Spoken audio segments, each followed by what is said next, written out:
Gold trusted gold buyers మీరు తాకట్టు పెట్టిన బంగారాన్ని విడిపించి ఈ రోజు ఉన్న మార్కెట్ ధరకు కొనబడను. నమస్తే, welcome to iDream social spotlight with కవిత.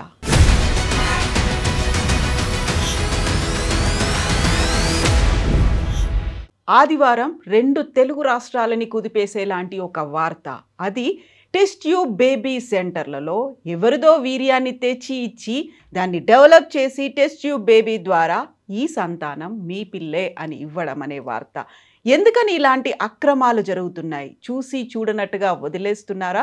నిర్లక్ష్యం ఉందా? లేకపోతే ఫ్యామిలీలో తల్లిదండ్రులుగా లోపమేమైనా ఉందా? ఎక్కడ మనం జాగ్రత్త పడాల్సినటువంటి అవసరం ఉంది? మనతో పాటుగా ఉన్నారు సోషల్ యాక్టివిస్ట్ కృష్ణకుమారి గారు. అమ్మ నమస్తే. నమస్తే. సో సృష్టి test tube baby centre almost 100 కోట్ల స్కామ్ జరిగింది అనేది. 90,000కు ఒక పసిబిడ్డను కొనుక్కొస్తారు, ఇది మీ బిడ్డే అని అమ్ముతారు. 30 లక్షల నుంచి 40 లక్షల మధ్య వాళ్ళకి సంపాదన ఒక పసిబిడ్డ పేరుతో ఉంది. ఏం జరుగుతుందమ్మా అసలు? అంటే ఇప్పుడు ఈ 30-40 లక్షలు వాళ్ళొక్కళ్ళే తీసుకుంటున్నారని మీరు అభిప్రాయపడుతున్నారా? మధ్యలో చాలామందికి వాటాలు వెళ్తున్నాయి. అలానే నేను టెస్ట్ ట్యూబ్ సెంటర్ వాళ్ళని ఏమి వెనకేసుకు రావట్లేదు, అందరినీ అనట్లేదు, అసలు వాళ్ళని వెనకేసుకు రావట్లేదు. మన వ్యవస్థలోనే లోపం ఉందని చెప్పటం నా ఉద్దేశం. ఎవరికి చేరాల్సిన ముడుపులు వాళ్ళకి చేరుతున్నాయి. ఏ ముడుపులు ఎవరికి చేరకపోతే ఆమె పైన 10 కేసులు ఉంటే ఆమె ఎలా బిజినెస్ రన్ చేయగలుగుతుంది చెప్పండి? మనలో మాట. ఇప్పుడు బిడ్డలు కావాల్సిన వాళ్ళది అదొక బలహీనత. ఆ బలహీనతను ఆసరా చేసుకొని వీళ్ళు మోసం చేయగలుగుతున్నారు. వాళ్ళకి బిడ్డ కావాలి, వీళ్ళు బిడ్డని ఇస్తారు. ఇప్పుడు ఈమె ఏం చెప్పింది? టెస్ట్ ట్యూబ్ విధానం కాదు, సరోగసీ విధానం ద్వారా బిడ్డని ఇస్తాను అని చెప్పింది మీకు. అయితే సరోగసీకి ఒక ఫ్యామిలీ ఒప్పుకుంది అని చెప్పింది. వాళ్ళు వైజాగ్లో ఉన్నారు అని చెప్పి వైజాగ్లో వాళ్ళ సెంటర్లో ఆ అమ్మాయిని చూపెట్టి ఈ అమ్మాయే మీ బిడ్డను కంటది అని చెప్పింది. సరే, బిడ్డ కన్నారు, ఇచ్చేశారు. వీళ్ళు ఇచ్చే ముందే ఏమడిగారంటే బిడ్డను తీసుకునేటప్పుడే మాకు డిఎన్ఏ టెస్ట్ కావాలి అని అడిగారు. ఏదో కొంచెం అవేర్నెస్ ఎక్కువగా ఉన్నట్టుంది వీళ్ళకి. అడిగితే ఈమె డిఎన్ఏ టెస్ట్కి వాళ్ళైతే హడావుడి పడుతున్నారు, కానీ ఈమె హడావుడి పడట్లా. 4 రోజులు చూసి పిల్లోడి నవ్వులు చూసి వీళ్ళే ఊరుకుంటారులే అనుకుంది ఆవిడ. కానీ పిల్లోడి నవ్వులు చూసి వాళ్ళేమీ మురిసిపోకుండా మాకు డిఎన్ఏ టెస్ట్ కావాల్సిందే అని అడుగుతుంటే ఈమె చేయించట్లేదు. ఇంక వాళ్ళు ఢిల్లీలో చేయించుకున్నారు. ఈ బిడ్డ వీళ్ళ బిడ్డ కాదు అని తెలిసింది. ఇప్పుడు సరోగసీ విధానం అంటే ఏంటి? ఈమెలో ఉన్న అండాన్ని అతనిలో ఉన్న వీర్యాన్ని కలిపి బిడ్డని పిండాన్ని తయారు చేసి ఆమె గర్భంలో ప్రవేశపెడతారు. ఇది విధానం. అయితే ఈ ప్రాసెస్లో ఈ అండాన్ని, ఈ వీర్యాన్ని, వీటన్నిటినీ కలిపి చేసి ఈ కష్టాలన్నీ ఎందుకు పడాలి? ఒక మనిషి ఆల్రెడీ భార్యాభర్త ఇద్దరు, ఒక భర్త ద్వారా ఒక భార్య గర్భవతి అయింది, ఆమె బిడ్డను ఇచ్చేస్తానంటుంది. ఆమె సరోగసీ మదర్ అని చెప్పింది. ఆమె న్యాచురల్గానే భర్త ద్వారా బిడ్డను కన్నది, బిడ్డను వీళ్ళకి ఇచ్చేసింది. ఇప్పుడు ఈమెకి మిగతా 60 చాకరీ అంతా తగ్గిపోయిందా లేదా? డాక్టర్గా ఆమె చేయాల్సిన చాకరీ తగ్గిపోయింది కదా. ఇప్పుడు పిండాన్ని తయారు చేయడమే కాదండి, మళ్ళీ ఆ పిండాన్ని ఆ అద్దె గర్భంలో ప్రవేశపెట్టి ఆమెను కాపాడాల్సిన అవసరం. రెగ్యులర్గా మానిటర్ చేయాలి, ఆమెకి ఇన్సూరెన్స్ కట్టాలి. ఆమె ఎన్ని రూల్స్ ఉన్నాయో సరోగసీ చట్టంలో. ఒకప్పుడు అసలు ఇన్ని రూల్స్ రెగ్యులేషన్స్ లేవు సరోగసీ చట్టంలో. ఇప్పుడు 2021లో కానీ 2022లో కానీ సరోగసీ చట్టం వచ్చింది. ఈ చట్టం ప్రకారం చాలా పకడ్బందీగా ఉంది ఈ చట్టం. కానీ ఈ చట్టాన్ని తూచా తప్పకుండా పాటిస్తే కనుక ఈ సెంటర్స్ వాళ్ళకి పెద్దగా డబ్బులు మిగలవు. ఎందుకు మిగలవంటే ఇది ఒకసారితోటి సక్సెస్ అయ్యే ప్రోగ్రాం కాదు. ఇది పదే కనీసం ఒక 2-3 ట్రయల్స్ అయినా అయితే కానీ ఆ పిండం నిలబడదు. మళ్ళీ ఆ పిండాన్ని తీసుకెళ్ళి ఆ గర్భంలో పెట్టిన తర్వాత అది అబార్షన్ అవ్వదు అనే గ్యారంటీ లేదు. యాక్సెప్టెన్స్ అనేది అక్కడ కూడా ఉండాలి. పైగా ఇలాంటి బిడ్డలు ఇలా కనేటప్పుడు కంటిన్యూస్గా 6 నెలల వరకు ఈ పిండం గుండె కొట్టుకుంటుందా లేదా, ఈ అవయవాలు తయారవుతున్నాయా లేదా, తల్లి ఆరోగ్యం బాగుందా, బిడ్డ ఆరోగ్యం బాగుందా, బిడ్డ గ్రోత్ బాగుందా లేదా, ఇదంతా చూసుకోవడానికి ఒక డాక్టర్ని ప్రత్యేకంగా ఆమె కోసం పెట్టాలి, ఒక పర్యవేక్షకురాలని పెట్టాలి. ఇంత చాకిరి ఎందుకు? ఎవరో వచ్చి బిడ్డను కనేసి వీళ్ళ మొహాన్ని వేయటానికి సిద్ధంగా ఉన్నప్పుడు ఇంత చాకిరి ఎందుకు చేయాలి అనుకుంది ఆవిడ. నిజానికి ఈ బిడ్డ కావాలనుకునే తల్లిదండ్రులకు కనుక ఈ అవేర్నెస్ లేకపోతే ఈ కథ సుఖాంతం అయ్యేది. అసలు మనం మాట్లాడుకునే వాళ్ళమే కాదు. అవును కదా, పట్టుబట్టి డిఎన్ఏ టెస్ట్ కోసం వెళ్ళడమే జరిగింది. అయితే ఇక్కడ దీని విషయంలో మార్పులు రావాలి అంటే అసలు టోటల్గా సరోగసి విధానాన్నైనా రద్దు చేయాలి ఒకటి. రెండోది పూర్తిగా పర్యవేక్షించాలి. అసలు నిజంగా వీళ్ళకి పర్యవేక్షించే బుద్ధి జ్ఞానమే కనుక ఈ ప్రభుత్వాలకు ఉంటే, కనుక ఈ యంత్రాంగాలకు ఉంటే, ఆమె మీద 10 కేసులుంటే ఆమె ఎట్లా నడుపుతుంది చెప్పండి మీరు. ఇక్కడ అలసత్వం ప్రభుత్వాందే. ఇప్పుడు మోసం పోయేవాళ్ళు ఉన్నప్పుడు మోసగించే వాళ్ళు ఎప్పుడు రెడీగా ఉంటారండి. ఇది ఒక వ్యాపారము, అవునన్నా కాదన్నా. మరి ప్రభుత్వం చేయాల్సిందేంటి? ఇది వ్యక్తిగా నేను చేసే పని కాదు, మీరు చేసే పని కాదు. మనం సమస్యల గురించి మాట్లాడి ఒక అవగాహన తీసుకొస్తాం అంతే. కానీ మన చేతిలో ఏం లాఠీ లేదు కదా, మన చేతిలో చట్టం లేదు కదా. ఏం చేసినా వాళ్ళు చేయాల్సిందే కదా. వాళ్ళు ఎందుకు చేయట్లేదు? 10 కేసులు ఉన్న మనిషి ఎట్లా చేయగలుగుతుంది? ఈ బిజినెస్ అంతా రన్ అవ్వడానికి కొంతమంది పేదరికం కూడా కారణం, కొంతమందికి అనారోగ్యం ఒక కారణం. ఇలా రకరకాల కారణాలతో ఈ బిజినెస్ నడుస్తుంది. 3 పువ్వులు 66 కాయల్లాగా నడుస్తుంది. వాళ్ళకైతే సెంటర్స్ వాళ్ళకైతే డబ్బులు వస్తున్నాయి. తద్వారా కొంతమంది ఆఫీసర్లకి, పోలీసులకి అందరికీ డబ్బులు ముడుతున్నాయి. అంతా బాగానే ఉంది.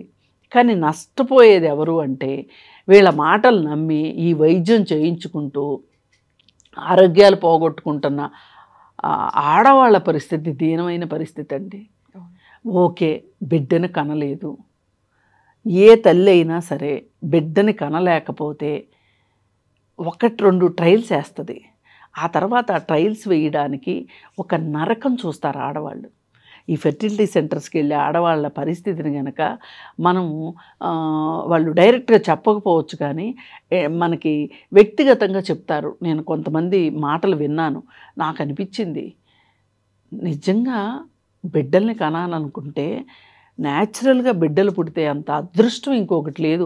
అసలు ఇంకేమీ అంతకు మించిన ఐశ్వర్యం కానీ అదృష్టం కానీ లేదనిపించింది. ఆ హార్మోన్లు ఇంజెక్షన్లు చేయించటాలు, రెగ్యులర్గా టెస్టులకు వెళ్ళడాలు, అవి IUI అంట, IVF అంట, ఇంకే మొత్తం 3 ప్రక్రియలు ఉన్నాయి దీంట్లో. ఇవన్నీ దాటిన తర్వాత సరోగసి. ఇవన్నీ అవసరమా చెప్పండి? అసలు ఇప్పుడు బిడ్డలు లేకపోతే ఏం కొంపలు అంటుకుపోతాయి చెప్పండి? మన బిడ్డలే కావాలి అనే పట్టుదల ఇది పెద్దవాళ్ళ దగ్గర నుంచి వస్తుంది. ఈ డిమాండు తల్లిదండ్రుల వైపు నుంచి, అబ్బాయి తల్లిదండ్రుల వైపు నుంచి మరీ ఎక్కువగా వస్తుంది. అమ్మాయి తల్లిదండ్రులు ఎంతో కొంత కాంప్రమైజ్ అవుతున్నారు. మన అమ్మాయి ఆరోగ్యం పాడవుతుంది కదా అనే ఒక ఆలోచన. అంటే ఎవరమ్మ చచ్చిపోతే వాళ్ళకి ఏడుపు వస్తుంది అన్నట్లు, ఎవరి బిడ్డకు కష్టం వస్తే ఆ తల్లికే కదా బాధ ఉండేది. వాళ్ళన్నా సర్దుకుంటున్నారు, కానీ అబ్బాయి తాలూకు వాళ్ళు సర్దుకోవట్లా. ఓ పక్కన అబ్బాయికి స్పెర్మ్ కౌంట్ తక్కువ ఉంది అని తెలిసినా కానీ వాళ్ళు బిడ్డను పెంచుకుంటే నష్టం ఏంటి అని లేకోకుండా ఎవరి స్పెర్మ్ అయినా పర్వాలేదు, మా కోడలు ప్రెగ్నెంట్ అవ్వాలి అని కోరుకోవటం. అంటే ఈ బిడ్డల్ని కనడం ఒక సొసైటీలో ఒక ఏమంటారు కదా, ఒక మర్యాద, ఒక గౌరవం, ఒక స్టేటస్ సింబల్ లాగా అయిపోయింది. మరి ఎందుకండి ఇంత ఇవన్నీ? మనం మనుషులు సహజత్వానికి దూరంగా వెళుతున్న కొద్దీ వచ్చే సమస్యలు ఇవన్నీ. అమ్మ ఇప్పుడు ఒక కేసు ఢిల్లీ దాకా వెళ్ళారు, వాళ్ళంతటా వాళ్ళు DNA టెస్ట్ చేయించుకున్నారు కాబట్టి పోలీస్ స్టేషన్కి వెళ్ళింది, ఇది బయటపడింది. ఇమాజిన్ కొన్ని ఏళ్లుగా ఇదే జరుగుతోంది. హైదరాబాద్, విజయవాడ, విశాఖపట్నం 3 దేశమంతా సెంటర్లలో ఇదే జరుగుతుంది. మీకు ఒకటి తెలుసా, అసలు గుజరాత్లో ఇది ఒక కుటీర పరిశ్రమ, సరోగసికి సరోగసి. ఇప్పుడు మన మంచు లక్ష్మి కూడా గుజరాత్ నుంచే, గుజరాత్లోనే బిడ్డను కానీ తీసుకొచ్చుకుంది సరోగసి పద్ధతిలో. ఆమె బోల్డ్గా చెప్పింది. ఇప్పుడు ఆమె కనుక చెప్పకపోతే మనం చెప్తే పెద్ద కేసు అవుతుంది. ఆమె చక్కగా బోల్డ్గా చెప్పింది, నాకు ఆరోగ్య సమస్యలు ఉన్నాయి, నేను గుజరాత్లో బిడ్డను కన్నాను, తీసుకొచ్చుకున్నాను. గుజరాత్లో ఇది ఒక జీవనాధారం చాలామందికి. ఇప్పుడు వైజాగ్లో బిడ్డను కానీ చెల్లారు చూడండి, వాళ్ళకు కూడా జీవనాధారం అది. ఇప్పుడు కొంతమంది అబ్బాయిల్ని కూర్చోబెట్టారు అక్కడ, నాకు చాలా బాధ అనిపించింది. పేదరికం ఎంత పని చేయిస్తుంది మనుషుల్ని అని. వాళ్ళు వీర్యాన్ని అమ్ముకోవడానికి వచ్చారు, అండాలను అమ్ముకుంటున్నారు అమ్మాయిలు. అది కూడా పెళ్లి కాని వాళ్ళు కూడా, కాలేజీలో ఉన్న వాళ్ళు డబ్బు ఇస్తున్నారని, పాకెట్ మనీకి వస్తాయేనో, లేకపోతే విలాసాలకు వస్తాయేనో, లేకపోతే కనీస అవసరాలకు వస్తాయోనని. అసలు ఆ దుస్థితి, రక్తం అమ్ముకున్నట్లే కదండి ఇది కూడా ఒక రకంగా. అంటే పేదరికం ఎంత పని చేయిస్తుందో చూడండి. లేదు అనుకుంటే ఇవాళ మార్కెట్ మనుషుల్ని ఎట్లా నడిపిస్తుందో చూడండి. మాల్స్లో సినిమా చూడాలి, మాల్స్లో లంచ్ చేయాలి, మాల్స్లో బట్టలు కొనుక్కోవాలి. వీటికి డబ్బులు ఎక్కడి నుంచి వస్తాయి? ఇప్పుడు ఒక కుటుంబంలో అర్థమైపోయింది ఇది మా బిడ్డ కాదు అనేది తెలిసింది. అలాంటి వందల కుటుంబాల్లో ఇప్పుడు ఒక అనిశ్చితి అనేది ఉంటుంది కదా, నిజమైనా ఒకటే పిల్లడు కాదేమో. అసలు దీన్ని ఇంతంత మనము గ్లోరిఫైడ్గా మాట్లాడుకోవటం కూడా రాంగ్ నన్ను అడిగితే. ఇప్పుడు నేనే ఉన్నా, నా బిడ్డ అని నేను నమ్ముతున్నా, నా బిడ్డ కాదు అని నాకు తెలిసినా తెలియకపోయినా నేను ఒక మాతృత్వాన్ని చవి చూశాను నా బిడ్డ ద్వారా. There ends the matter. ఇలా తీసుకోగలగాలి. ఇలా తీసుకునే మనస్తత్వం ఉంటే అసలు బిడ్డలు లేకపోయినా పర్లేదు, ఏ బిడ్డనైనా పెంచుకుంటాను అనుకుంటారు. మనుషులకి ఆ మనస్తత్వం రావాలని నేను కోరుకుంటున్నాను. అప్పుడు ఈ బిజినెస్లు రావు, ఈ పుట్టగొడుగులాగా ఈ బిజినెస్లు పుట్టవు. నాకు తెలిసిన వాళ్ళు ఒకళ్ళు ఉన్నారు, బిడ్డలు లేరు, చూశారు ఒక 15 ఏళ్ళు వెయిట్ చేశారు. ఇలా ఫెర్టిలిటీ సెంటర్లకి డబ్బులు పోసారు. చివరికి ఎవరో చుట్టాల్లో ఎవరో మూడోసారి కూడా అమ్మాయి పుడుతుంది అని తెలిసి వాళ్ళు అబార్షన్ చేయించుకుంటామంటే వీళ్ళు మాట్లాడి లీగల్గా బిడ్డను తీసుకొచ్చుకున్నారు. గమ్మత్తు, ఆ బిడ్డను తెచ్చుకున్నాక వాళ్ళకి 2 పిల్లలు పుట్టారు. అంటే ఏంటంటే హ్యాపీ హార్మోన్స్ వస్తాయి బిడ్డ మన దగ్గరకు వచ్చినప్పుడు. చాలామంది అక్క పిల్లలను చెల్లెల పిల్లలను పెంచుకున్న తర్వాత బిడ్డలు వస్తారు. అయితే వాళ్ళ ప్రిఫరెన్స్ వాళ్ళకి ఇస్తారు, అది వేరే విషయం అనుకోండి. అయితే నేనేమంటున్నానంటే ఇలా చెయ్యండి, బిడ్డలను కనండి. ఇలా కూడా కాలేదు కనకండి. చక్కగా ఎన్ని చోట్ల ఎంతమంది తల్లిదండ్రులు లేక అల్లాడుతున్నారు చిన్న బిడ్డలు. మనము మన జీవితాలని మనము సరళతరం చేసుకోవటం మానేసేసండి, అనవసరమైన వ్యవహారాలకు వెళ్ళి గందరగోళం చేసుకుంటున్నాం. ఎందుకు ఇంత గందరగోళపడాలి? అసలు సహజంగా బిడ్డలు పుట్టారు, పుట్టలేదా, పెంచుకుందాం. ఈ భావాన్ని కనుక మనం పెంచగలిగితే, ఈ అవగాహన ఇవ్వగలిగితే ఈ దరిద్రపు కొట్టు బిజినెస్లన్నీ ఆగిపోతాయండి. ఆడవాళ్ళ ఒళ్ళు గుళ్ళైపోతుందండి ఒక రకంగా. ఈ ఒక్కసారితో ఐవీఎఫ్లు కూడా ఒక్కసారితో అవ్వవండి. ఇది సరోగసి అనుకుంటున్నాం, కానీ ఐవీఎఫ్ల ద్వారా బిడ్డలు కనేవాళ్ళు, ఐయుఐయు ద్వారా బిడ్డలు కనేవాళ్ళు, వాళ్ళందరికీ ఆడవాళ్ళ ఒళ్ళు గుల్లబారిపోతున్నాయి. అసలు ఎంత అంటే ఎంత హార్మోన్స్ ఇస్తారు, ఇంజెక్షన్స్. ఎగ్స్ పుట్టకపోతే అంటే వాటిని రిట్రీవ్ చేయడంతో పాటుగా మళ్ళీ వాటిని జనరేట్ చేయడానికి ఎగ్ గ్రోత్ కోసం చాలామందికి ఎగ్ గ్రోత్ ఉండట్లేదండి. ఎగ్స్ ఉంటున్నాయి కానీ గ్రో కావట్లే. ఆ ఎగ్స్ గ్రోయింగ్ కోసం అని చెప్పి మందులు ఇస్తున్నారు. ఆ న్యాచురల్ పద్ధతిలో అవి ప్రయాణించట్లేదు, న్యాచురల్ పద్ధతుల్లో ఫలదీకరణం చెందట్లేదు. అంటే మన జీవన శైలిలో వచ్చిన మార్పులు ఇవన్నీ. మార్పుల వల్ల ఇలా జరిగినాయి. మనం ఇక్కడ ఆలోచించుకోవాల్సింది, మనకు అసలు బిడ్డలే పుట్టరా, పుట్టే అవకాశం ఉందా, ఈ పుట్టడానికి అవరోధాలు ఏంటి అనేది ఆలోచించుకోవాలి. ఆలోచించుకొని అసలు పుట్టరు అంటే చక్కగా పెంచుకోవటం ఎంత ఉత్తమమైన పని అండి. వీళ్ళకి 100 కోట్ల బిజినెస్లు చేయించడానికి మన బలహీనత, మన ఆశ వాళ్ళకి పెట్టుబడి అయిపోతుంది కదా. నిజంగా లైసెన్సులు కూడా లేకుండా స్పెర్మ్కి సంబంధించినటువంటి కలెక్టింగ్ పాయింట్లు, సెంటర్లు ఉన్నాయి. హైదరాబాద్ కేంద్రంగానే అవి దేశవ్యాప్తంగా పంపిణీ చేస్తున్నారు. దానికోసం వాళ్ళు మీడియేటర్లను పెట్టుకుంటున్నారు అంటేనే సో ఎంత అక్కడ అనార్గనైజ్డ్గా చదువుతోంది. At the same time unsocial activity అనేది కూడా అక్కడ అవుతుంది. అది ఇప్పుడు ఎగ్స్ కూడా, ఆడపిల్లల ఎగ్స్ కూడా కులాన్ని బట్టి ఒక రేటు, వాళ్ళ అందాన్ని బట్టి ఒక రేటు, వాళ్ళ హైట్, ఆరోగ్యాన్ని బట్టి ఒక అదే హైటు, ఇవన్నీ ఈ కన్సిడరేషన్స్ తోటి ఆ ఎగ్గుల రేట్ ఎక్కువగా ఉంటుంది. ఇది నిజంగా వీళ్ళు అమ్ముకునే దుస్థితిలోకి వీళ్ళు వెళ్ళడము, వాటి అవసరంతో ఇంకొకరికి బిడ్డలు పుట్టాల్సిన పరిస్థితి రావటము, రెండు ఒక రకంగా బాధాకరమైన విషయాలండి. ఈ విషయంలో మటుకు ఒకటే, తల్లిదండ్రుల వైఖరిలో మార్పు వస్తేనే ఈ సమస్యలకు పరిష్కారం దొరుకుతుంది. ఇంకా కాదు కూడదు, ఈ సెంటర్స్ ఇట్లాగే ఉంటాయి, ఈ హాస్పిటల్స్ ఇట్లాగే ఉంటాయి అంటే ఒకటే విధానం, పర్యవేక్షణ అయినా సరిగ్గా చెయ్యండి. మీరు పర్యవేక్షణ చేయటం మీకు చేత కాకపోతే అసలు సరోగసిని తీసి పారేయండి. ఇప్పుడు డాక్టర్ నమ్రత మీద ఆల్రెడీ కేసులు ఉన్నాయి. తన గతంలో కూడా జైలుకు వెళ్ళొచ్చింది అన్న తర్వాత ఇంకొక హాస్పిటల్లో ఇంకొకరి డాక్టర్తో తను ఇవన్నీ కూడా చేయిస్తోంది అంటేనే ఎంత ప్లాన్డ్గా ఉన్నారు. మనం ఎందుకు మోసపోతున్నాం ఇలా అనేది. అందుకే అంటున్నా, ఇప్పుడు కనీసం ఈ అవేర్నెస్ అయినా వచ్చింది కదా మీకు. ఇప్పుడు వాళ్ళు డిఎన్ఏ టెస్ట్ అడిగారు, డిఎన్ఏ టెస్ట్ చేయించి ఇవ్వాల్సిన బాధ్యత ఆవిడకుంది. ఇప్పుడు ఒకటండి, మనం బంగారం షాప్కి వెళ్తాం, మన ఇంట్లో 999 క్యారెట్స్ హాల్ మార్క్ ముద్రున్న బిస్కెట్ మన దగ్గర ఉంటుంది. ఆ బిస్కెట్ తీసుకెళ్ళి బంగారపు షాప్లో ఇస్తాము. మన బంగారంతోనే చేశారని గ్యారంటీ ఏంటి? మనం సహజత్వానికి దగ్గరగా ఉంటే గనక, ఇప్పుడు ఆడపిల్లలకి ఎందుకు బిడ్డలు రావట్లేదు, ఆడపిల్లలకే సమస్య ఉంటే, మగపిల్లలకి సమస్య ఉంటే ఎందుకు రావట్లేదు? సరైన నాణ్యమైన ఫుడ్ తీసుకోవట్లేదా వీళ్ళ జీవనశైలి, వీళ్ళు చేసే ఉద్యోగాల, వీళ్ళు గాడ్జెట్స్కి ఎక్కువ దగ్గరగా ఉండటమా, ప్రకృతికి దూరంగా వెళ్ళిపోవటమా, కృత్రిమ జీవితాలకు అలవాటు పడటమా, ఇవన్నీ కారణాలు ఉన్నాయి.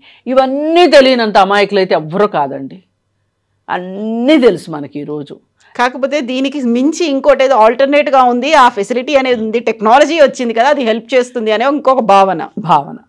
అందుకని మీరు అన్నీ పక్కన పెట్టండి, అన్నిట్లోకి టెక్నాలజీ తెచ్చుకొని జీవితాలను అస్తవ్యస్తం చేసుకోకుండా సహజత్వానికి, నేను అదే మొదటి నుంచి చెప్పేది, సహజంగా ఉండండి, సహజమైన తిండి తినండి, సహజంగా ఉండండి. పిల్లలు పుడతారు, ఒక్కవేళ పుట్టరు ఏమవుతుంది? నిన్న ఒక విషయం, ఈ పెద్ద విషయంలో ఒక విషయం మరుగున పడిపోయింది. కానీ ఒక తల్లి బస్టాండ్లో బాబును వదిలేసి వెళ్ళింది కదా. అసలు మామూలుగా బిడ్డలు కంటానికి ఇన్ని కష్టాలు పడుతుంటే ఆమెకు వదిలించుకోవడానికి బిడ్డలు పుడితే ఆ బిడ్డను వదిలించుకునే, నాకు మామూలుగా అయితే ఉక్రోషం రావాలి, కోపం రావాలి, అసహ్యం రావాలి. అలా వదిలేసి వెళ్ళినందుకు నవ్వెందుకు వస్తుందంటే నిర్వేదంతో కూడిన నవ్వు ఇది. ఓ పక్క వాళ్ళకి అలా అవుతున్నాయి, ఓ పక్క ఇలా అవుతున్నాయి. అందుకని మనకి జీవితాల్లో పిల్లలు కావాలి అనుకుంటే, ఏదైనా కావాలి అని అనుకుంటే కనుక దానికి తగ్గ శ్రమ చెయ్యాల్సిందే. మనం ఒక జాగ్రత్త అయితే మనం తీసుకోవాల్సిందే. ఎస్ అమ్మా, థ్యాంక్ యూ సో మచ్ అమ్మ, థ్యాంక్ యూ.